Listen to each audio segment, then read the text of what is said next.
הנקודות הן החיות והתנועה של האותיות, על כן מבחינת נפש. qu'on a vu ça, כמו נפש החיות האדם, קוטנותם על ידי הנפש, ולא זה כגולם, כן האותיות אין להם שום תנועה וחיות, כי הנקודות שעל ידי הם תנועיים ונזדרגים, מצטרפים האותיות. נקודות עושים על ידי כיסופים לשם יתברך, שהם מבחינת נפשות וזיווגים, מצטרפותם, נקודות מבחינת זיווגי נפשות.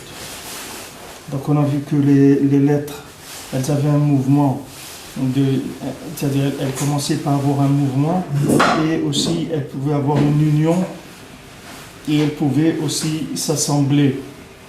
Tout dépend du niveau de Kisufim. C'est-à-dire ça va dépendre du niveau du vouloir de la personne. C'est-à-dire plus le vouloir il va être fort, plus il va avoir un mouvement du corps qui va aller vers Akadosh Baruch Hu. Au début, ça va être un mouvement du corps, c'est-à-dire que le corps il va faire certains efforts pour aller vers Hachem, il va être entraîné pour aller vers Hachem. Il y a des moments où le corps il va être plus affaibli, c'est-à-dire qu'il va être entraîné vers des choses qui ne sont pas la volonté d'Hachem. Il va y avoir des moments comme ci, des moments comme ça. Tout dépend de l'intensité du vouloir. Plus le vouloir il va être fort, et plus le corps il va s'inclure dans le vouloir. C'est-à-dire la lettre, le corps de la lettre il va s'inclure dans la voyelle, dans la ponctuation. Le but c'est que la voyelle s'inclut complètement dans la ponctuation. Quand vous ponctuez une lettre, la sonorité de la lettre elle devient entièrement la voyelle. C'est-à-dire que la lettre elle s'inclut entièrement dans la voyelle, elle n'est plus elle-même seule, elle s'inclut dans la voyelle. Maintenant le but c'est que la lettre elle disparaisse complètement dans la voyelle. Ça c'est le but, qu'il reste que la voyelle, parce que la voyelle c'est le mouvement de la Neshama. C'est-à-dire le but c'est que le corps il soit tellement convaincu de la valeur de la Neshama qu'il soit d'accord entièrement de servir la Neshama, que ça soit ça son but sur terre, que le corps il soit content de servir la Neshama, qu'il soit léger, qu'il soit pas lourd dans le mitzvot et qu'il n'allait pas aussi dans le contraire. Maintenant tout va dépendre du vouloir, c'est-à-dire quelqu'un il peut pas avoir un vouloir négatif avec des actions positives, c'est pas possible, parce que l'action elle a la valeur du vouloir. Donc quand quelqu'un il veut pas, c'est très difficile d'arriver à faire la Avodat Hashem. C'est pour ça que pour la plupart d'entre nous, c'est très difficile de faire la Avodat Hashem, de faire la Torah et les mitzvot. Et chaque jour, ça demande du travail, parce que on a un corps qui est très lourd, c'est-à-dire par rapport à l'âme. Pourquoi ? Parce que notre vouloir, il est faible. Pour la plupart d'entre nous, le vouloir, il est faible. Donc c'est là où il faut investir, il faut faire des efforts pour développer le vouloir. En étudiant, en demandant à Kadosh Baruch Hu de nous aider à avoir ce vouloir-là. Par exemple, si vous prenez Matan Torah, vous avez deux points, deux périodes de Matan Torah qui sont significatives et qui sont complètement différentes les unes des autres. C'est que vous avez le premier Matan Torah, à Shavuot, qu'on va lire là, le Parashat Yitro, que maintenant, quand il y a eu Matan Torah, c'est Akadosh Baruch Hu qui nous a obligés à recevoir la Torah, et on l'a reçue de façon forcée, la Torah. Donc bien sûr, il n'y avait pas de vouloir. Il y avait un vouloir entièrement égyptien, des habitudes égyptiennes, des sensations égyptiennes, des réflexions égyptiennes. Et comment quelqu'un va recevoir la Torah avec ça ? Il ne peut pas recevoir la Torah avec, il peut pas. Comment il va recevoir la Torah ? C'est un Égyptien, comment il va recevoir la Torah ? Il veut pas. Chaque chose que vous allez lui dire dans la Torah de faire, ça va lui frotter les nerfs, c'est difficile pour lui. Parce que lui, son cœur, c'est son vouloir, il est ailleurs, il est dans un autre monde. Maintenant, chaque chose qu'il va faire dans la Torah, c'est lourd pour lui. Ça s'appelle Astarat Panim. Ça s'appelle que le visage, il est caché. C'est-à-dire c'est une Torah de dos à dos, c'est pas une Torah de face à face. Parce que la personne, elle a son regard qui est tourné vers autre chose complètement. Alors ça c'est le premier Matan Torah où on a été obligé. Donc ça a donné le rejet de la faute du veau d'or. ça a donné l'amertume, toute cette amertume-là terrible dans le désert. À chaque fois, pourquoi est-ce qu'il manque des tombes en Égypte pour que tu nous as amené mourir dans le désert? Est-ce que maintenant, toutes ces plaintes-là, on n'a pas d'eau, on n'a pas de parnassa, on n'a pas de... Combien de gens ils se plaignent, combien de gens ils sont en Eretz Israël et ils se plaignent, ils disent ouais c'est difficile ici, les gens ils sont pas sympathiques, les gens ils te bousculent, il n'y a pas de DRRETS, il n'y a pas de trucs. Les gens ils voient beaucoup de points négatifs, mais il faut savoir que il y a rien de négatif en Eretz Israël. C'est uniquement lui comme il est, alors il voit des choses comme ça. Mais si maintenant il a de la patience et il attend de se purifier de manière à ce qu'il y ait des voyelles positives qui rentrent dans sa vie, il va voir qu'il se trouve dans un endroit extraordinaire. C'est pas que uniquement il est dans un endroit qui est pas mal, il va voir qu'il est dans un endroit nifla meod, il va tomber avec des gens extraordinaires. Mais maintenant ce qu'il voit, c'est uniquement par rapport à ce qu'il est, c'est pour ça qu'il voit ça.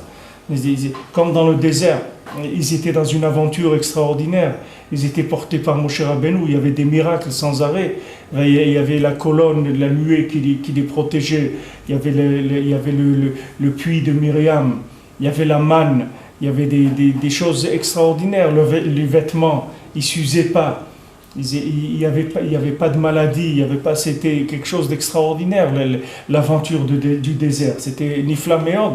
Et au lieu de vivre ça, d'en profiter, c'est-à-dire de sentir un plaisir à ça, de sentir un remerciement pour Hachem, eux ils étaient toujours en train de râler, toujours ils avaient des problèmes. Parce qu'il y a eu des infiltrations d'abord du Erev Rav, c'est-à-dire de ce peuple égyptien qui est sorti avec nous, qui se sont infiltrés dans l'Homme Israël et qui ont créé des problèmes. Et il y avait aussi la faiblesse des gens, c'est-à-dire la faiblesse, il se définit par la faiblesse, c'est l'attachement à des vouloirs négatifs. Tant que la personne elle a des vouloirs négatifs, elle s'appelle faible par rapport à la Gdusha. Parce que chaque chose dans la Gdusha, ça va lui demander un effort. Alors maintenant ça, c'était un moment où on a reçu la Torah. Maintenant, il y a un autre moment où on a reçu la Torah, c'est à Purim. À Purim, on a reçu la Torah Mechadash, mais cette fois-ci, on a reçu la Torah avec amour, c'est-à-dire qu'on était prêt à vouloir, c'est-à-dire qu'on avait le vouloir de la Torah. On a senti la valeur de la Torah et on a été content de recevoir la Torah. Alors maintenant, quelle était la différence entre maintenant la Torah de Shavuot et la Torah de Purim? La seule différence qu'il y avait entre la Torah de Shavuot et de Purim, c'est qu'à Purim, il y avait ce qu'on appelle Kiyum Torah, c'est-à-dire qu'il y a marqué Kiblu vekiimu à Yehudim. C'est-à-dire que c'est Kiblu vekiimu. Kiblu, c'est Kabbalat Torah. Kiimu, ça veut dire Kiyum Torah. Maintenant, Kabbalat Torah, c'est recevoir la Torah. Ça veut dire que maintenant, je vois que la Torah est vraie, je l'accepte. Moi, je ne suis pas vrai, mais la Torah, elle est vraie. Donc moi, par rapport à la Torah, je ne suis pas au niveau, mais ça ne fait rien. Je vois une vérité, cette vérité, je ne peux pas aller contre, je dis c'est vrai. J'accepte. À te juger, pas de problème. Je me soumets. Naase Venishma, je me soumets à la Torah, il n'y a pas de problème. Mais c'est dur, c'est très dur. Maintenant, qu'est-ce qui va faire que ça va devenir facile? C'est Kiimu.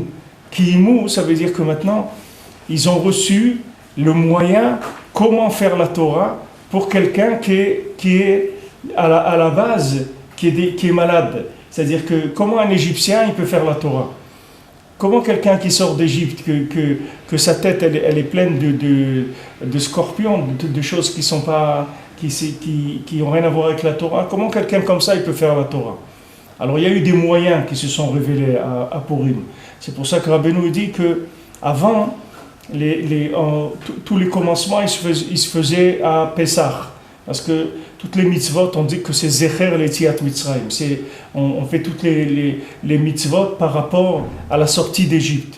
C'est-à-dire maintenant, qu'est-ce que c'est la sortie d'Égypte? C'est une sortie forcée, c'est une sortie avec beaucoup de miracles qui ont obligé les gens à accepter la Torah. Maintenant, toute cette sortie forcée, où les gens ils ont été obligés d'accepter la Torah, ça a créé une difficulté, ça a créé beaucoup de nerfs, ça a créé beaucoup d'amertume dans la Torah. Ça, c'était avant. Il dit, et maintenant, Rabbeinu a dit, maintenant, tout ça commence à Purim. Ça veut dire que maintenant, le schéma de la Torah, c'est un schéma de Purim, c'est pas un schéma de Pessah. Et qu'est-ce que c'est le schéma de Purim? C'est de recevoir la Torah dans la joie. Pourquoi? Parce qu'il y a eu une libération. Qu'est-ce que c'est cette libération? C'est parce qu'il est venu Rabbi Nachman, il a amené que le comment faire la Torah. Maintenant, qu'est-ce qui fait que quelqu'un il est amer dans la Torah? Qu'est-ce qui fait que quelqu'un il n'aime pas faire la prière? Qu'est-ce qui fait que quelqu'un c'est dur pour lui de faire Shabbat ou toutes les mitzvot? C'est parce qu'on ne lui a pas donné les moyens de le faire. Parce qu'il n'a pas un moyen là où il se trouve de pouvoir faire les mitzvot avec joie, avec amour pour Hachem. Mais s'il y a une révélation de la méthode, comment quelqu'un qui est tellement éloigné et comment quelqu'un qui est tellement plein de plaisir de ce monde, il peut arriver à faire les mitzvot dans la joie, quand il y a une révélation de ce moyen-là, alors ça y est, ça s'appelle kiyum, c'est-à-dire qu'on nous a donné le kiyum, c'est-à-dire comment faire en étant loin pour pouvoir arriver à faire la Torah dans la joie et ne plus être amer quand on fait les mitzvot, que ça soit léger et agréable pour nous. Donc ça c'est venu à Purim.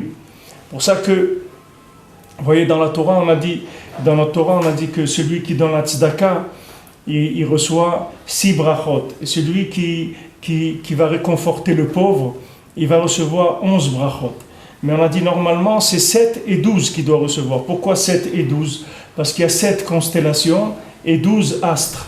Alors normalement par rapport aux 12 astres, aux 7 constellations, quelqu'un il doit recevoir 7 brachot quand il donne la tzedaka et 12 quand il réconforte le pauvre.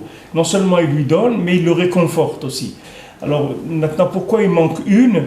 Alors Rabbeinu l'explique là-bas, il dit que ce qui manque c'est la émouna. Quand il y a la émouna, alors à ce moment-là, on arrive à la shlemut dans les mitzvot, c'est-à-dire qu'on arrive à faire les mitzvot bishlemut, et à ce moment-là, il y a 7 et 12, il y a plus 6 et 11. Maintenant, si vous prenez Moshe Rabbeinu, il est né dans le 12e mois de l'année, que c'est le mois de Hadar. Et quel jour il est né, Moshe Rabbeinu? Il est né le Zayin Hadar, le 7 Hadar. Pour vous dire que Moshe Rabbeinu, lui, il avait cette nekuda de shlemut, de la émouna, parce que lui, il est le 7 du 12e mois. Donc lui, il avait ce principe des 7 constellations et des 12 astres de façon parfaite. Maintenant, dans le Beth Amikdash, il y avait aussi le lechem apanim. Le lechem apanim, les pains qu'on appelle les pains du visage, ces pains-là, il y en avait 12. Il y avait 12 pains. Ces 12 pains-là, c'est ce qui permettait de voir Hachem avec la face, pas de dos.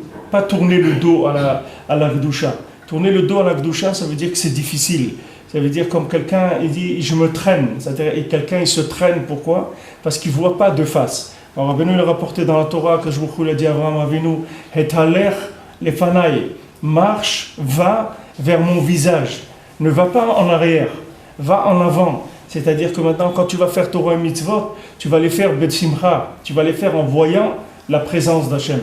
Tu vas voir Hachem sur ton chemin, particulièrement quand tu vas travailler, quand tu vas aller te battre pour la Parnassa, te faire attention que tu vois le visage d'Hachem, parce que c'est là-bas où tu as le plus de chances de le trouver. Et c'est pour ça que maintenant tu dois aller travailler, parce que tu es à la recherche du visage d'Hachem. Le jour où tu vas voir le visage d'Hachem, tu n'auras plus besoin de travailler du tout.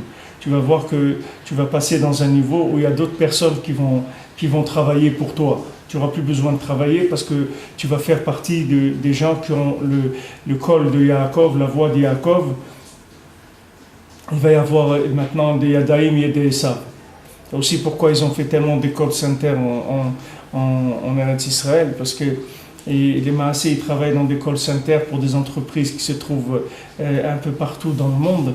Et vous voyez que ça, c'est un schéma de gens qu'ils ne peuvent pas venir habiter en Eretz Israël. C'est des formules qui sont adaptées à des gens qui ne peuvent pas vivre en Eretz Israël.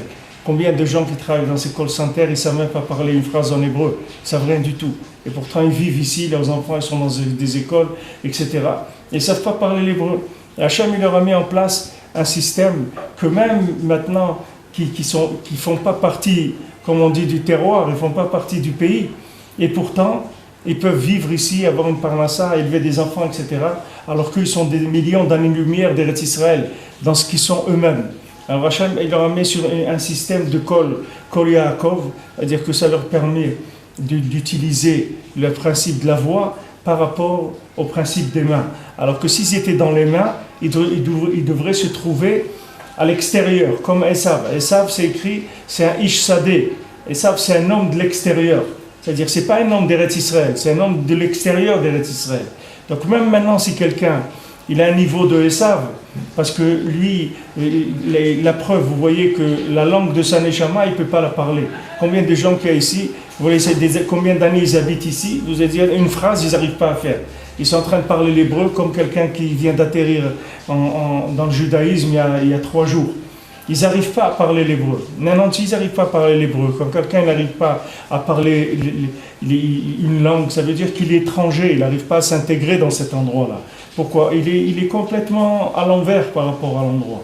C'est quelqu'un qui donne le dos à l'endroit. Il ne donne pas la face. S'il donnait la face à l'endroit, ça serait facile pour lui, la langue. La langue, ça serait une évidence, c'est rien du tout.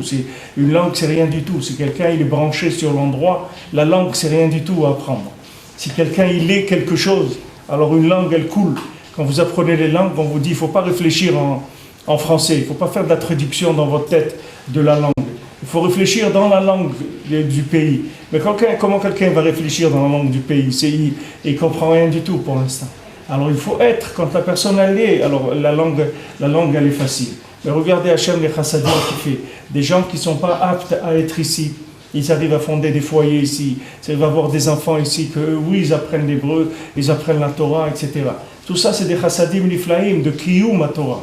C'est des conseils de kiyum à Torah. Vous croyez qu'il y a un siècle, si on avait proposé des choses comme ça, des gens ne seraient pas venus en Eretz Israël, ils seraient venus par millions, les Juifs en Eretz Israël.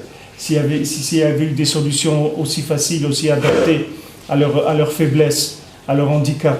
Mais bon, Hachem, il a fait que le col, il est mis de gaber sur les mains. C'est-à-dire que maintenant, quelqu'un il peut avoir parnassa sans les mains. C'est-à-dire les mains, elles se trouvent dans un autre endroit, et la voix, elle se trouve en Eretz Israël.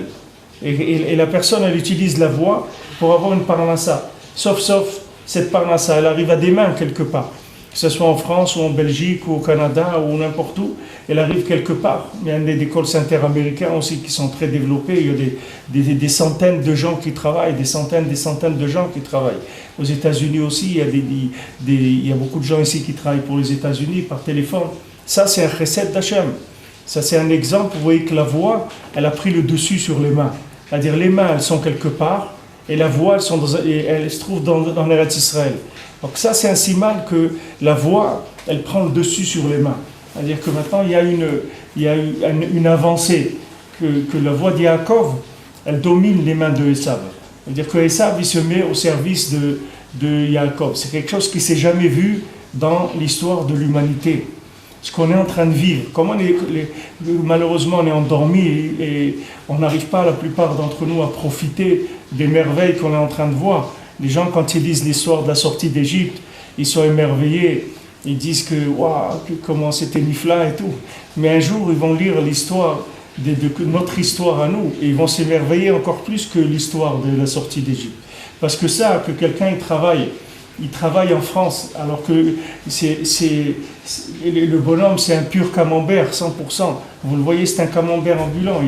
Il n'a rien à voir avec la terre d'Israël. Bichlal, ni dans ce qu'il a dans la tête, ni ce qu'il a dans le cœur, ni rien du tout. Il n'a rien à voir avec la terre d'Israël. Et pourtant, il est là. Et il travaille. Et il parle à ça. Et il fait vivre une famille. Et il donne la tzedaka. Et il arrive à faire tout ce qu'il a à faire, alors qu'il n'a rien à voir avec cet endroit-là. Il travaille et les mains, elles sont dans un autre pays complètement. C'est-à-dire l'action elle-même, elle va se faire dans un autre pays. Mais ça, c'est un péléplaïm, c'est quelque chose qui n'a jamais existé dans le monde. C'est une merveille qu'Hachem il a fait. C'est pas quelque chose de normal. C'est un pélé. Ça, c'est l'union de Purim. Ça, c'est l'union de Purim. C'est-à-dire que la voix, elle prend le dessus sur les mains. C'est-à-dire que le Purim, c'est la victoire contre Amalek, c'est la victoire contre Haman. Amalek, c'est les vouloirs négatifs. Comment quelqu'un qui est attaché à Amalek, que son rave c'est Amalek, que son rave c'est Haman, parce que c'est quelqu'un qui appartient à la klipa, dans la tête il n'a que des choses qui viennent de la klipa. Comment quelqu'un comme ça, Akadosh Baruch Hu peut le faire habiter en Eretz Israël, il peut faire fonder une famille, etc. en Eretz Israël. Ça c'est un pélé. C'est un pélé. Haman Minatora, d'où on sait Haman Minatora? Parce que Minaetz, tu as mangé de l'arbre de la connaissance du bien et du mal. D'où vient Haman? Il vient de ça. Il vient de la faute d'Adam Arishon. Il vient de la faute d'Adam Arishon qui a donné des vouloirs négatifs. La faute d'Adam Arishon, c'est l'intellect. Ça donne des vouloirs négatifs. La personne a des vouloirs négatifs. Et elle ne sait pas que plus elle réfléchit avec sa tête, et plus elle tombe à chaque fois dans des avérotes.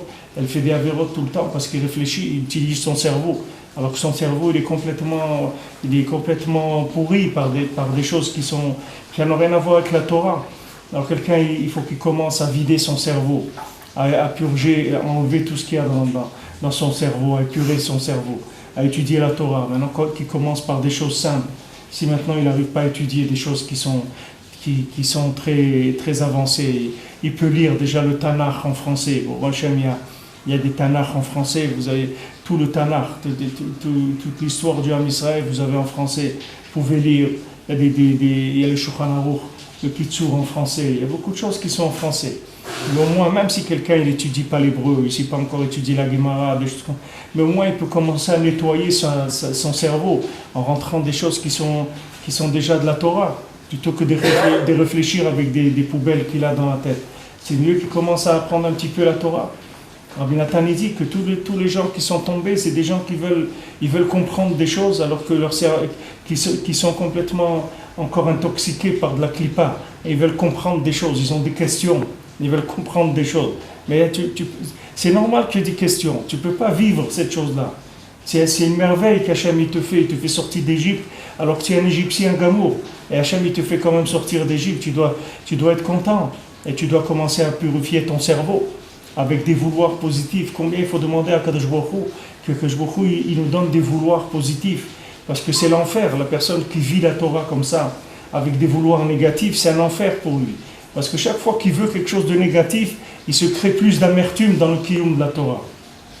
Maintenant il est venu Mordechai, que Marderor, que Mordechai c'est la liberté, c'est la joie dans la Torah. Et lui il a libéré de cette klipa là. Mordechai, c'est la liberté du joug, de ce joug amer de la Torah. C'est la Torah dans la joie, la Torah avec amour, qu'on arrive à goûter, à rentrer dans le plaisir de la Torah, être joyeux, béhémet dans la Torah. Ça, c'est ce qu'on va vivre à Purim. Le jour de Purim, c'est ça, c'est cette joie qui est dans la Torah. Mais maintenant, pour arriver à ça, la première chose qu'on doit faire à Purim, on doit boire jusqu'à qu'on sache plus rien. Parce que tant qu'on sait des choses, on ne peut pas rentrer dans cette joie-là. Parce que cette connaissance, elle nous empêche de vivre la Torah. Toutes les connaissances qu'on a nous empêchent de vivre la Torah. Alors à Purim, on doit boire du vin jusqu'à ce que la tête elle soit saoule, qu'elle ne sache plus rien du tout. Et à ce moment-là, on va se connecter avec la joie de la Torah véritable. À ce moment-là, on rentre dans la vraie joie de la Torah. Il y a une libération. Mais cette libération, on doit faire sortir Haman qui se trouve en nous. On fait sortir par le fait qu'on boit à Purim.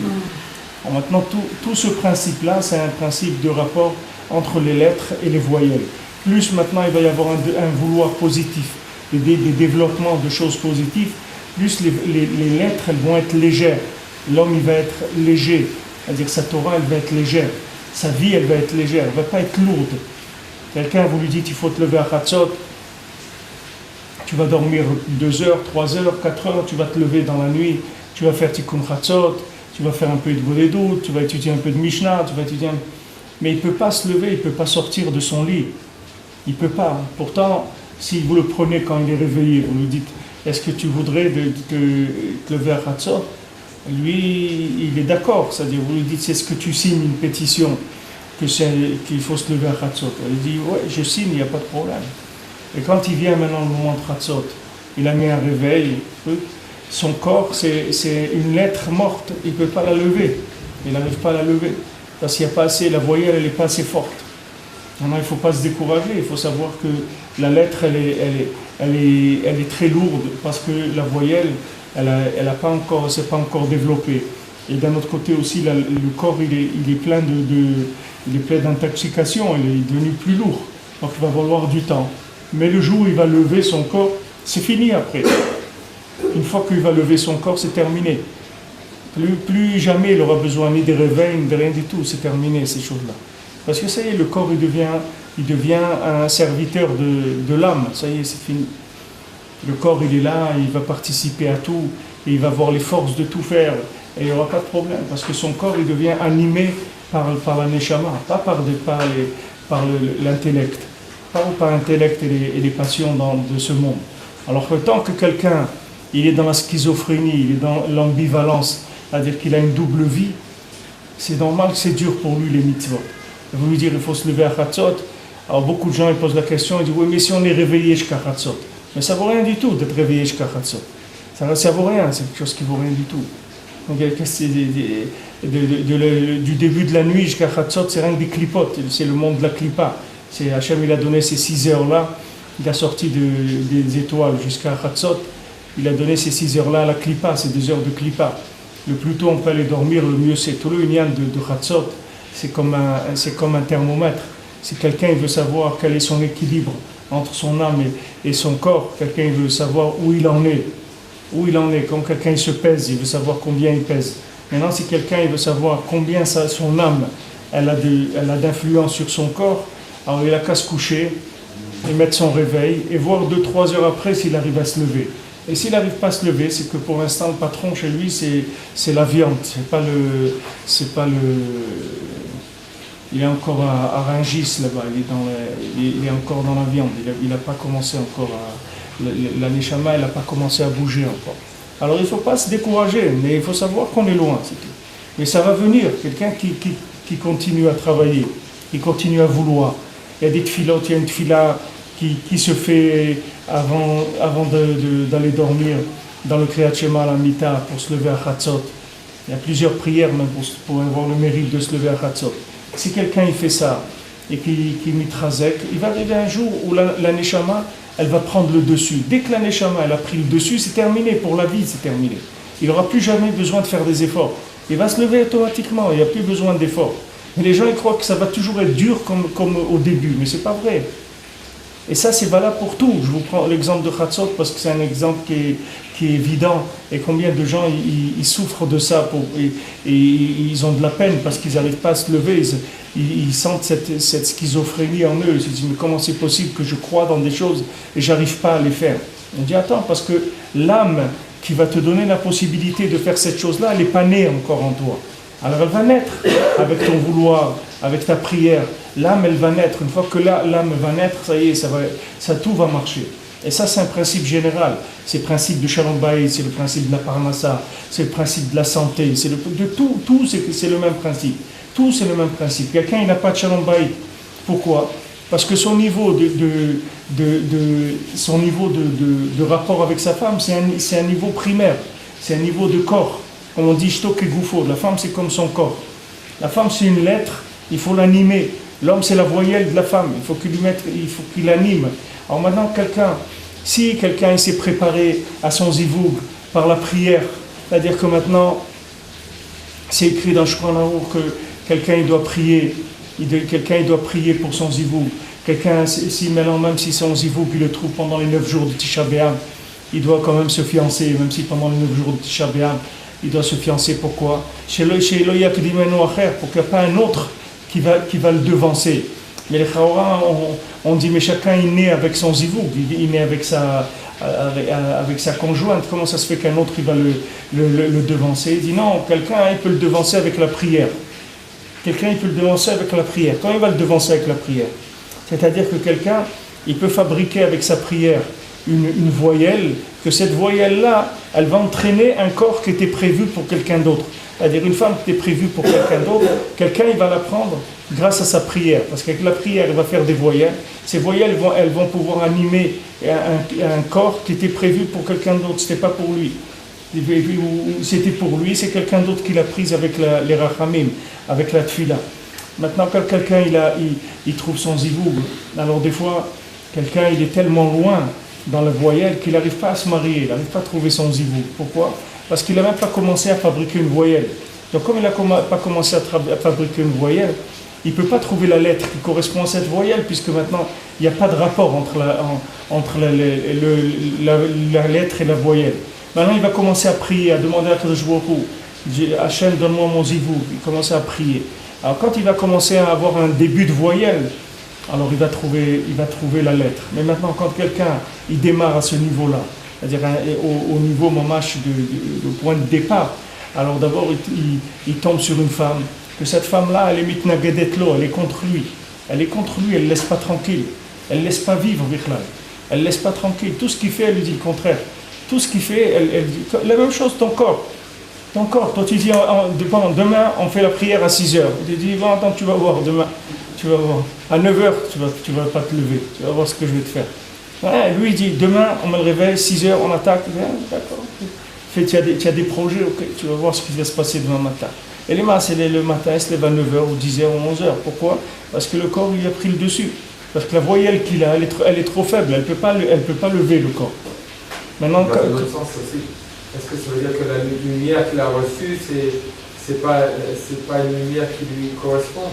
Non, c'est pas une lumière qui lui correspond, c'est une lumière gratuite pour l'instant. C'est une publicité qu'il a vue. Lui, il a vu une publicité, il a cru que c'était à lui. Il a vu un panneau publicitaire avec un tube de dentifrice et il a cru qu'il était à lui le tube de dentifrice. Il voulait le prendre. Ça veut pas dire qu'il n'a pas compris, qu'on n'a pas su lui faire passer cette lumière-là? Il n'a pas acquis ça. C'est-à-dire il n'a pas eu... Il a pas peut savoir s'il a acquis que quand il vient c'est facile. Comment il peut savoir s'il a acquis? C'est très facile. S'il voit que le corps il commence à bouger. Si le corps il est lourd, son corps est lourd, sa femme c'est lourd, il n'arrive pas à lui faire passer la Torah. Ça veut dire que son vouloir il est trop faible par rapport à l'aventure dans laquelle il s'est embarqué. Le problème il vient aussi de la lumière qu'on n'arrive pas à lui faire passer. Ça veut dire de la lumière qu'on n'arrive pas à lui faire passer. Que la personne il reçoit des choses que ça ne lui correspond pas. Il ne comprend pas maintenant la Torah qu'on va lui donner, c'est une Torah qui n'a pas de contact, il ne la comprend pas. Sinon, ouais, ça aussi. Normalement, il la comprendrait. Mais tout ça, ça dépend du vouloir de la personne. La Torah que tu ne comprends pas, c'est parce que tu ne veux pas. C'est pour ça que tu ne comprends pas. Si tu veux, Hachem, il va t'envoyer quelqu'un sur mesure qui va t'enseigner la Torah. Sur mesure à toi. C'est-à-dire quelqu'un qui va te parler ton langage pour que tu puisses t'engager dans la Torah, be'emet, avec ton cœur. Mais il faut savoir que toute difficulté, c'est une difficulté de trouver la voyelle ou d'intensifier l'énergie de la voyelle de manière à ce que la voyelle, elle entraîne le corps. Maintenant, quelqu'un il peut avoir un zivoug, quelqu'un il peut ne pas avoir de zivoug pour l'instant parce que sa voyelle elle n'est pas assez forte. Ou bien maintenant il peut commencer un petit début de zivoug, c'est-à-dire qu'il a trouvé sa femme, Baruch Hashem il s'est marié et tout, mais c'est un enfer parce qu'elle est contre lui, elle ne le laisse pas vivre. Elle ne le laisse pas vivre, c'est-à-dire elle l'a complètement asphyxié parce que la voyelle est trop faible, elle n'arrive pas à lever le corps. Maintenant il va avancer encore, il va y avoir un moment où le corps il va lâcher, c'est-à-dire la femme elle va lâcher, elle dit bon, écoute, fais ce que tu veux parce que je ne veux pas te faire de la peine et commencer à t'embêter et tout. Fais ce que tu veux.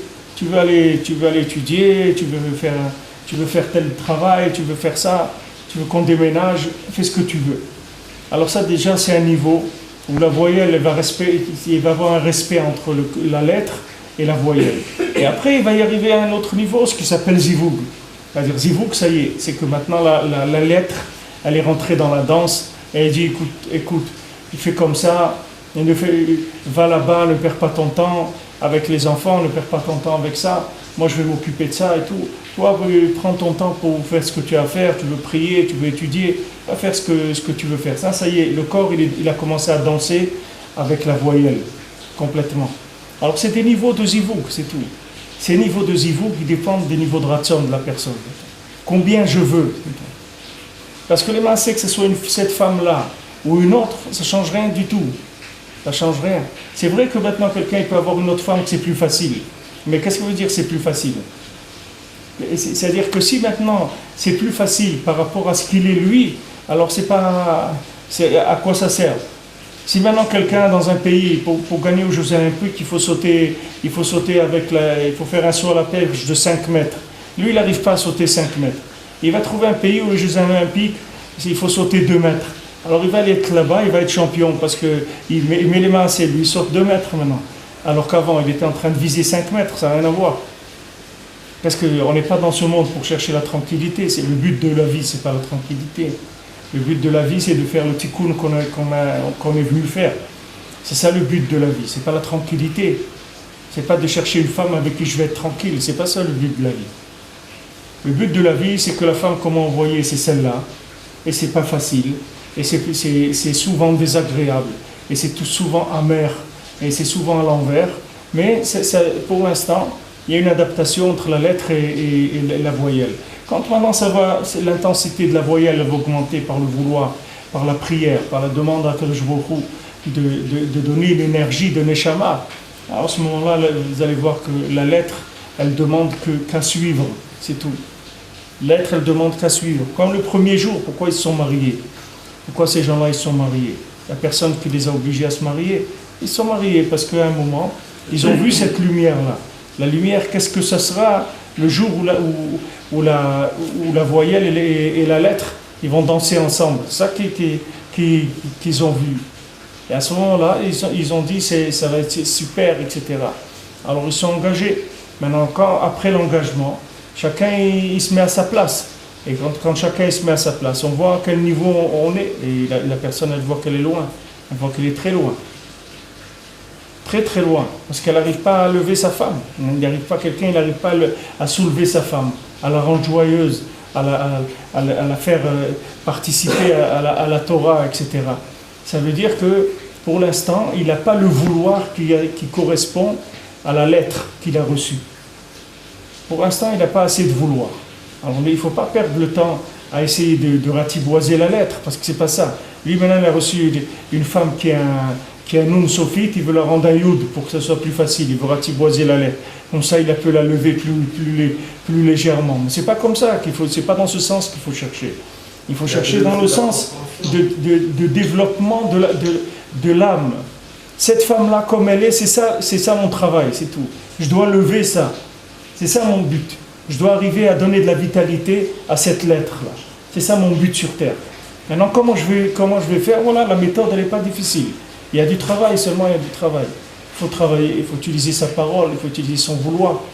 Il faut savoir où ça se trouve. Mais déjà, de savoir ça, c'est déjà un S des gens comme nous, qu'on sait des choses comme ça. C'est déjà un chassid d'Hachem énorme. La plupart des gens dans le monde, ils ne savent pas ça. La plupart des gens, ils ne savent pas ça du tout. Ils n'ont aucune idée de comment ça se passe. Ils disent, voilà, je ne sais pas ce qu'elle a, je suis tombé sur une femme comme ça, ou en ce moment, je ne sais pas ce qu'elle a, elle a changé, elle est devenue comme... Ils croient que c'est comme la pluie, ou qu'il y a des jours de la grêle, il y a des jours du soleil, ils croient que c'est comme le climat. Ils ne savent pas du tout sur quoi c'est basé la vie. Bon, Rabbeinu, il explique, il a dit quelle miséricorde de faire descendre des principes comme ça, qui sont des principes tellement élevés que l'humanité elle n'a jamais connu, les faire descendre dans des choses tellement simples et tellement proches pour chacun qui peut s'engager et commencer à prendre sa vie en main et commencer à changer sa vie béhémeth. Il peut commencer à changer sa vie béhémeth, arriver à se prendre en main et arrêter de se plaindre qu'il n'a pas ce qu'il faut, qu'il n'a pas les outils qu'il faut. Il a les outils qu'il faut. Chacun a une femme, elle est nifla meod. Sa femme, elle est nifla meod. Il faut qu'il s'occupe d'elle, c'est tout. Comment il va s'occuper d'elle? C'est pas en essayant de la convaincre d'être gentil ou de l'écouter. C'est pas ça qu'il ne doit pas essayer de la convaincre. Il doit la lever. Il doit la lever. Il doit la sortir de là où elle est. Il doit la sortir. C'est écrit dans les Sfarim, quand un homme il donne la bague, il met la bague au doigt de la femme dans la choupa, au moment où il a mis la bague, ça y est, il l'a sorti de là où elle était. Ça y est, cette lettre-là, maintenant, elle a une voyelle. Au moment où il a fait ça, ça y est, il a mis le contact entre la voyelle et le corps. Et maintenant, après, c'est du travail. Il faut travailler, c'est tout. C'est pas la facilité qui est intéressante dans ce monde. Ce qui est intéressant, c'est d'avoir une méthode de travail pour pouvoir faire ce qu'on a à faire. Et Rabbeinu, il te donne la méthode. Tu as tout, tu as dans ton cœur, dans ta bouche, ça te suffit, tu n'as besoin de rien. Tu vas dans un coin, tu utilises ton cœur et ta bouche, tu as un problème, tu pleures devant Kadosh Baruch Hu, tu lui demandes, tu dis voilà, regarde, voilà, c'est amer pour moi, c'est difficile, je suis dans de l'amertume de ce monde, etc. Aide-moi. du moins que j'arrive à rendre ma femme joyeuse, que j'arrive à la sortir de là où elle est. Et à ce moment-là, mais tous les zivougim, ils sont bien. Il n'y a pas une personne, elle a ce qu'elle a eu, et c'est tout, elle avance avec ça. Ça ne sert à rien de changer. Il ne faut pas que quelqu'un croie que s'il change, ça va être mieux. Et même s'il change, c'est mieux, c'est mieux dans l'agréable, mais c'est pas mieux dans le fonctionnel, c'est pas mieux dans ce qu'il va gagner, c'est pas mieux. Parce que si Hachem lui a donné cette femme, ça veut dire que ça y est, c'est sa femme, c'est tout, il n'y a pas besoin Maintenant, c'est possible qu'après, quelqu'un il doive changer, mais ça aussi, ça se fera par les mains d'Hachem. Lui, il doit rien faire du tout. C'est Hachem qui va faire ce qu'il y a à faire. Et lui, en tout cas, il doit faire des efforts qu'il peut pour lever le corps, avec la Neshama. Alors, je vous donne plusieurs exemples. Ça, c'est valable pour la Parnassa, c'est valable pour tout. La difficulté de la Parnassa, c'est la même chose. C'est le même principe. C'est-à-dire, c'est un corps, il est lourd, il n'y a pas assez de vouloir positif pour le lever. C'est pour ça que la Parnassa est difficile. Il n'y a aucune autre raison qui rend les choses difficiles. Toutes les choses difficiles qui sont lourdes, c'est pas uniquement qu'il n'y a pas de vitalité dedans. Alors maintenant, la vitalité générale de toutes les choses, c'est le vouloir. Seulement, comme dans le monde de la Parnassa, le monde du Zivoug, le monde de la Parnassa, qu'on dit que chez Zivougo, comme Kiat Yassouf, chez Parnassato, que la Parnassa est difficile comme l'ouverture de la mer Rouge, ou que le Zivoug est difficile comme la mer Rouge. Pourquoi? Parce que c'est les endroits où il y a le plus de possibilités de vouloir négatif. C'est pour ça que c'est difficile. La ta'ava de la femme, c'est là où il y a le plus de potentiel de vouloir négatif. Donc c'est là où la plupart des gens ils tombent dans le plaisir. Alors le fait qu'ils tombent dans le plaisir, dans le vouloir négatif, c'est ça qui va alourdir le problème du Shalom Bayit. C'est ça qui va rendre le Shalom Bayit difficile. Maintenant la Parnassa, c'est là où l'homme il peut arriver à avoir le plus d'orgueil. Quand quelqu'un a une bonne Parnassa, alors il s'est construit, il est orgueilleux, il se sent puissant, etc. Donc c'est là où il y a le plus de vouloir négatif. Donc c'est là où il va avoir le plus de difficulté à fabriquer du vouloir positif. C'est pour ça que c'est difficile comme l'ouverture de la mer Rouge. C'est très difficile. C'est des choses qui sont très difficiles. Dans la mer Rouge, ça s'est ouvert en 12 canaux aussi par rapport aux 12 tribus. Et par rapport à la tfila de chaque tribu, Rabbi nous rapporte que maintenant il y a 12 canaux de la tfila qui correspondent aux 12 canaux des 12 tribus. Et la tfila de chaque tribu, elle passe par un de ces canaux. Alors ces canaux, c'est les 12 astres, c'est-à-dire c'est les 12 façons qu'il y a de pouvoir dominer les astres et pouvoir sortir de la lourdeur de la matière pour aller dans la Emouna, pour monter à un niveau plus élevé. Alors maintenant, tous les principes, toute la vie de la personne, elle dépend de ce principe-là. Dans n'importe quel domaine, c'est comme ça. Seulement, le Zivoug, la Parnassa, c'est plus dur parce que c'est les endroits où il y a une possibilité de tomber dans des vouloirs négatifs beaucoup plus fortes. Beaucoup plus fortes. C'est l'épreuve, elle est beaucoup plus forte que dans d'autres choses. Alors maintenant, ça va devenir une guerre dans les vouloirs négatifs. Et entre les vouloirs négatifs et les vouloirs positifs. C'est ça, la vraie guerre, elle est là. Et après, maintenant, la situation, ce qu'elle va être, c'est que ça va dépendre de qui est-ce qui a gagné la guerre. Est-ce que c'est le vouloir positif ou est-ce que le vouloir négatif? Si c'est le vouloir négatif qui a pris le dessus, alors il y a des problèmes de Shalom Bayit, des problèmes de Parnassa qui vont découler de ça. Si c'est maintenant le vouloir positif qui prend le dessus, ça y est, ça va être léger. Il va y avoir du Shalom Bayit, il va y avoir de la joie à la maison. La Parnassa, elle va être légère aussi. C'est un principe général, ça s'applique dans tout. Dans Avodat Hashem, dans la vie, dans tout. C'est le même principe. Il est partout pareil. La racine du vouloir, parce que la personne elle peut vouloir aussi, comme on a dit, de se lever, il ne se lève pas. La racine du pouvoir, c'est la émouna, la prière, la émouna. Parce que le vouloir, il n'est pas assez fort, je te dis. Elle croit qu'elle veut. Mais il y a des gens, c'est pas qu'ils veulent. Il y a des gens qui sont d'accord, c'est tout. Ils appellent ça vouloir. Ça s'appelle pas du vouloir. Tu es d'accord, ça suffit pas. Il y a des gens qui veulent vraiment. Ça veut dire vraiment. Qu'est-ce que ça veut dire vraiment? Il y a des gens, on peut prendre un cas extrême, la personne elle veut vivre. Et on a dit qu'il doit mourir et il peut vouloir vivre jusqu'à demain. Et il lui reste qu'une solution, c'est la prière ou la émouna, de demander. Les gens ils veulent que leurs enfants ils soient bien.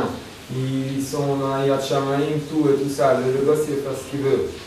son vouloir, il va rester à un vouloir positif, il peut faire. Mais... Le vouloir, c'est uniquement le fait que le vouloir, il n'est pas assez fort, c'est tout.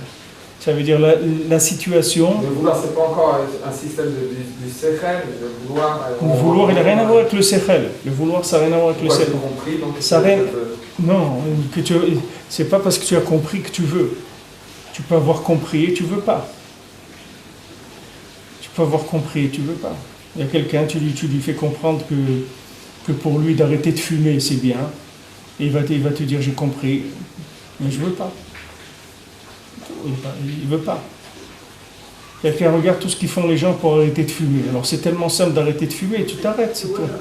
Comme il a demandé Yaakov Saada, il a demandé à Rav Israël, il lui a dit comment on fait pour monter en Israël. Il dit tu prends l'avion, c'est tout. Comme ça, qu'on monte en Israël. Qu'est-ce que ça veut dire? Qu'est-ce qui est difficile? Qu'est-ce qui est difficile? Arrêter de fumer, c'est difficile. Ça n'a rien à voir avec l'être humain, la cigarette. Tu me dis encore le manger, les femmes, tout ça, c'est des choses qui sont dans le nefesh de la personne. Mais la cigarette, Hachem, il n'a pas créé avec Adam Arishon la cigarette. Hachem, il n'a pas créé la cigarette dans la Briata Olam. Ça n'a rien à voir avec le nefesh de la personne. C'est des inventions imaginaires. Et regardez les gens, pour enlever ça, quelque chose qui détruit. Tu me dirais quelque chose qui construit, c'est du doping. Il y a du doping de la vie. Comme il y a le doping dans les cyclistes et les trucs, et disons du doping de la vie. Quelqu'un, il prend une drogue qui lui permet de mieux chanter ou de travailler plus longtemps ou d'avoir plus de force pour faire quelque chose, etc. Encore, c'est une accélération de quelque chose. Ça va, mais ça ne sert à rien. Ça détruit. Et tu dis à la personne, est-ce que tu es conscient que ça détruit? Oui. Est-ce que tu sais que ça tue? Oui. Alors, je continue, je ne veux pas m'arrêter. Alors, qu'est-ce que vous voulez faire? Qu'est-ce que tu vas faire? Voilà, tu lui as expliqué. On avait appris le fait qu'on est aujourd'hui tous des guigoulis et tout ça, et qu'en fait, en étant le résultat de tous nos habitudes, de nos parents, de grands-parents. Même la cigarette, ça peut être une chose qui incarne à nous dans notre sang. Maintenant, la personne elle peut vouloir, et ça ne va pas l'aider beaucoup son vouloir. Il n'y a peut-être que par le chemin de la prière qui pourra sortir à réaliser. Il y a des niveaux, David, il y a des niveaux de vouloir où tu peux régler un problème définitivement. Il y a des gens, par exemple, qui ont senti qu'ils avaient une personne malade dans leur famille, qui était proche.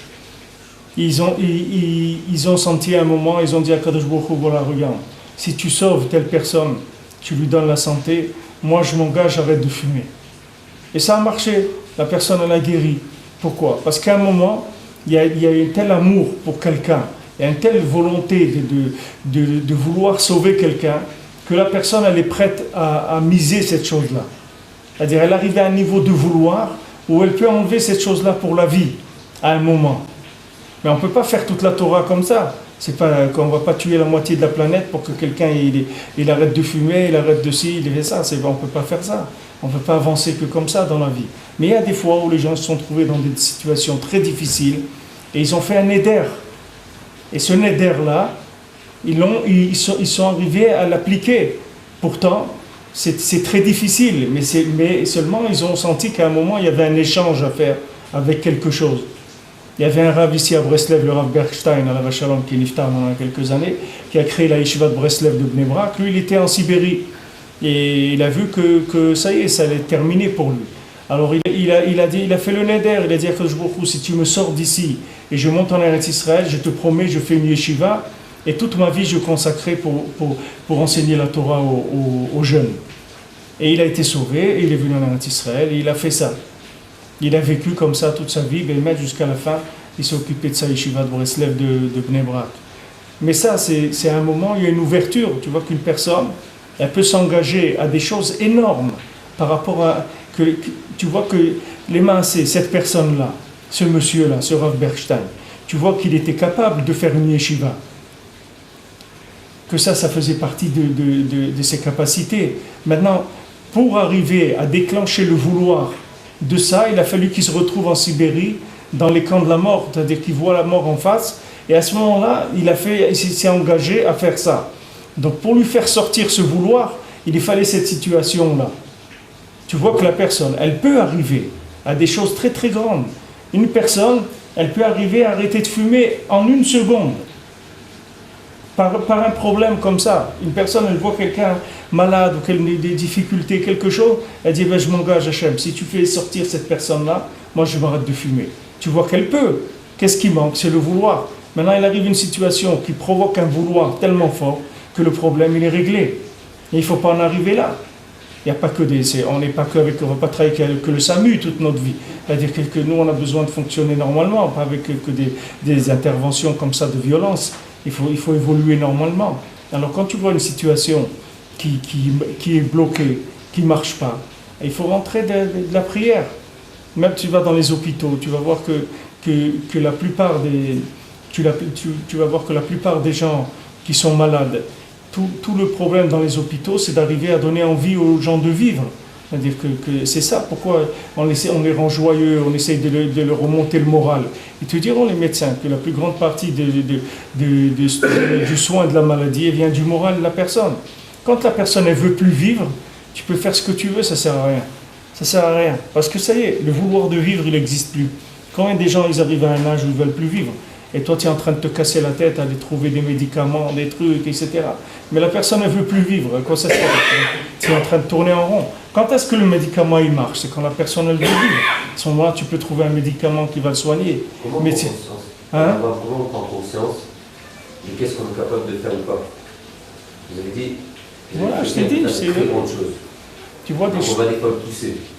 Tu regardes où est ton regarde où est ton khatsod, regarde où est ton shalom bayit, regarde où est ta parnassa, mais chaque chose, regarde où elles sont. Regarde tout ce qui s'appelle le corps, fais un bilan, regarde où tu en es dans la lettre, et tu vas voir où tu en es, c'est tout, dans ta voie C'est pas ça ma question. Alors c'est quoi ta question? Ma question c'est que vous avez dit tout à l'heure, ce Rav Einstein, il avait la possibilité de faire une chose. Maintenant lui, justement il n'aurait peut-être pas fait s'il n'avait pas eu cette situation-là. Ouais. Maintenant lui on lui a fait sortir. On a fait un ikouf comme ça, on a fait un empêchement pour l'obliger à prendre une décision énorme. Ouais. D'accord? Maintenant ça c'était en lui. Ça c'est quoi? Ça c'était en lui. On l'a juste aidé à faire. C'est ce qu'il devait faire. Il est venu dans ce monde pour faire ça. Maintenant pour provoquer ce vouloir, il a fallu cette situation-là. Mais cette situation, tu peux arriver à provoquer ce vouloir par une évolution normale des choses. C'est-à-dire par le fait que maintenant tu suis les conseils de Rabbi Nachman, que tu fais ce que le Rebbe dit de faire, tu fais des bodédout tous les jours, tu dis Shulchan Aruch, tu viens au Mana Shana, tu vas arriver à ce que tu dois faire dans ce monde. Il n'y a pas de souci à te faire. C'est-à-dire tu vas avoir une évolution normale des choses. C'est-à-dire tu vas arriver, au lieu de passer par de la violence, tu vas passer par... ça va être doux. Maintenant, quand la personne, elle fait pas un petit peu, Rabbeinu dit, quand on veut pas souffrir un petit peu, alors on va souffrir beaucoup. Quelqu'un, il veut pas passer il veut pas faire 1 heure de bodédout tous les jours. Il dit, non, moi je peux pas. Moi, 5 minutes, je deviens fou déjà. Qu'est-ce que je vais faire devant, comme ça, je suis tout seul, je parle tout seul devant Hachem et tout. Mais je peux pas. Je peux pas. 1 quart d'heure, ça y est, ça me rend fou, etc. Alors ok, Rabbeinu il dit, tu veux pas payer un peu, tu vas payer beaucoup, tu vas voir ce que ça va te coûter pour eux. Et même ça, c'est un chesed, parce qu'Hachem il peut te laisser complètement. Même si tu te mets dans une difficulté de parnassa ou de shalom bayit ou de n'importe quoi, qui va t'amener à faire sortir les paroles de l'intérieur, et que tu n'auras aucune solution que de venir devant Hachem et demander à Kadosh Baruch Hu de t'aider, maintenant, cette situation-là, c'est un chesed aussi d'Hachem, parce que Hachem peut te laisser complètement dans Stara chez Betocha Stara, c'est-à-dire que tu sais rien du tout, on ne s'occupe même pas de toi. Si on s'occupe de toi, c'est déjà un chesed qu'on te fait. Mais la personne, si elle écoute le Rebbe, elle a qu'une difficulté dans ce monde. Il n'y a aucune difficulté, il n'y a rien qui va le casser. Ça ne veut pas dire que ça ne va pas être difficile, ça va être difficile, mais ça ne va pas le casser. Toujours, il va arriver à lever la lettre, tout le temps. Même si c'est un petit peu, mais il va arriver tout le temps à la lever. Ça va être toujours la voyelle qui va dominer la lettre. Tandis que si maintenant, il n'écoute pas les conseils du Rebbe, il va voir. C'est écrit dans les Sfarim que quand un Breslever, quand il arrive dans l'Olam Haba, on ne lui demande pas les Averot, les trucs. La seule chose qu'on lui dit, tu avais un Rav, oui, c'est Rabbi Nachman, c'était ton Rav, oui. Qu'est-ce qu'il a dit de faire? Qu'est-ce qu'il t'a demandé de faire? Tu sais qu'est-ce qu'il t'a demandé de faire, ouais. Pourquoi tu n'as pas écouté ce qu'il t'a dit de faire? C'est tout. C'est pas compliqué. Tu as un écouté de filote, tu as la 50e porte. Les prières de la 50e porte, elles sont là. C'est des prières qui déclenchent le Ratzon. La 50e porte, c'est le Ratzon. Ratzon Sheberetzonot. C'est le plus grand vouloir qui existe dans le monde. Il n'y a pas plus grand vouloir que l'écouter de filote. Voilà, c'est un livre.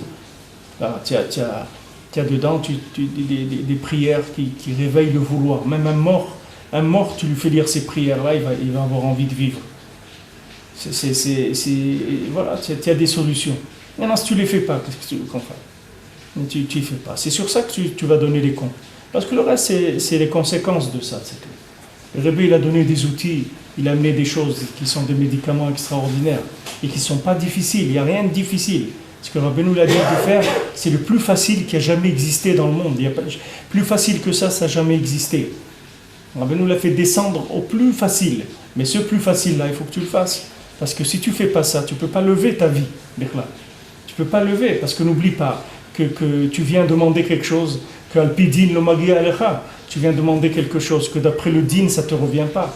Tous les gens aujourd'hui qui sont dans la tchouva, etc., ça leur revient pas. Tu vois bien dans quel état ils sont, les gens. Tu vois bien que c'est des gens que dans la normale, ils ne devraient pas faire tchouva.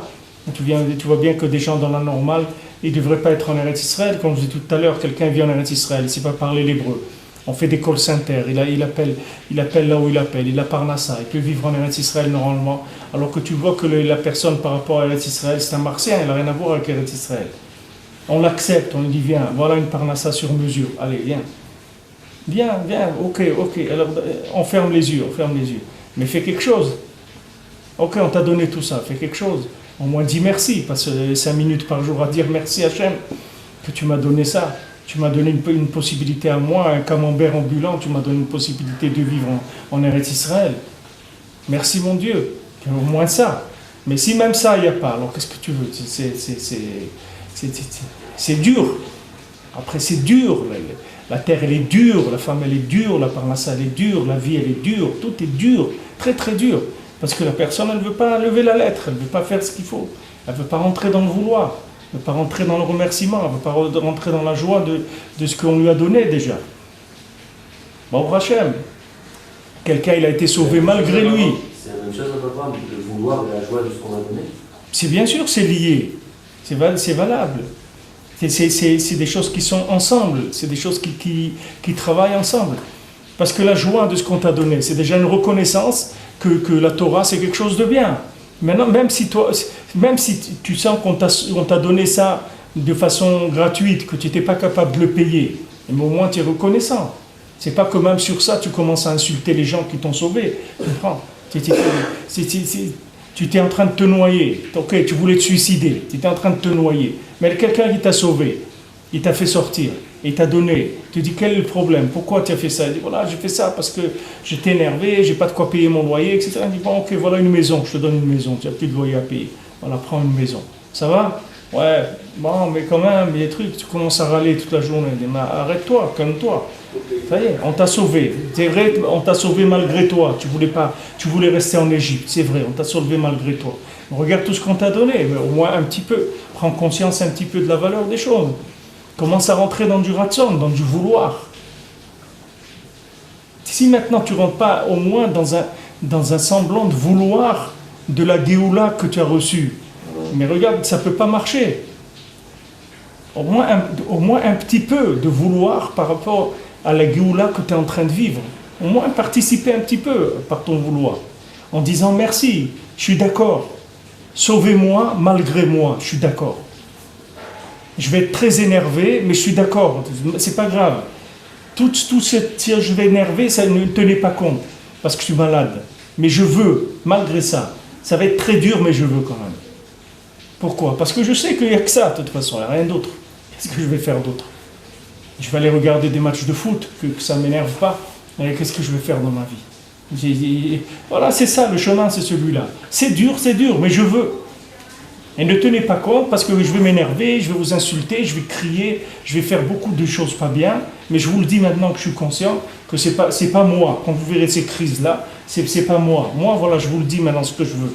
Moi, c'est ça que je veux, je signe une décharge, tout ce que vous voulez, mais sachez que quand je vais faire des crises, c'est pas moi. C'est les mauvais vouloirs qui sont restés en moi qui font qu'il y a une révolte. Mais moi, je veux ça. Au moins qu'il y ait ça. Pour ne pas perdre la tête complètement. Mais si même il y a ça, il n'y a pas, alors ça devient insupportable. La vie, elle devient insupportable. Un match insupportable, c'est la personne, elle est attaquée de tous les côtés. Parce qu'il n'y a pas un minimum de vouloir. S'il y a le vouloir, tout roule. Il y a pas, tout est adouci. Tu lèves tout. Les situations les plus désespérées du monde, tu les lèves. Tu avais ici, je voulais raconter le Rav Gelbach. Rav Gelbach, il était à Auschwitz. Quand il a vu ce qui se passait, il priait tous les jours. Il demandait à Kadosh Baruch Hu, donne-moi le souhait d'être enterré, qu'il ne me brûle pas, qu'il me brûle pas dans les fours, que moi je sois enterré. Alors Rabbeinu, il est venu en rêve, il a dit, c'est quoi ces prières-là, d'être enterré? C'est quoi ces prières-là? Il prie pour sortir d'ici, pour monter en Eretz Israël, pour fonder un foyer, etc. Il a eu, Rabbi Nachman, il est venu en rêve. Alors lui, il s'est levé dans la nuit, il a eu ce rêve, il a commencé à prier pour ça. Et bon Hachem, il est sorti de Auschwitz, il est venu en Eretz Israël, il a fondé une famille, et bon Hachem, il s'est marié avec une descendante de Rabbeinu, et bon Hachem, il a des enfants, des Talmidei Chachamim, des petits-enfants, bon Hachem, il a laissé une famille extraordinaire, ça fait pas longtemps qu'il est niftar. Il a laissé une famille, voilà, cette personne-là, elle était où? Regardez le niveau de vouloir où il était. Il était dans une situation qu'il a mis dans un vouloir tellement bridé, tellement minimum, qu'il dit, elle vaille que je sois enterré comme un juif. Regardez qu'est-ce que la personne, où elle se trouve dans son vouloir.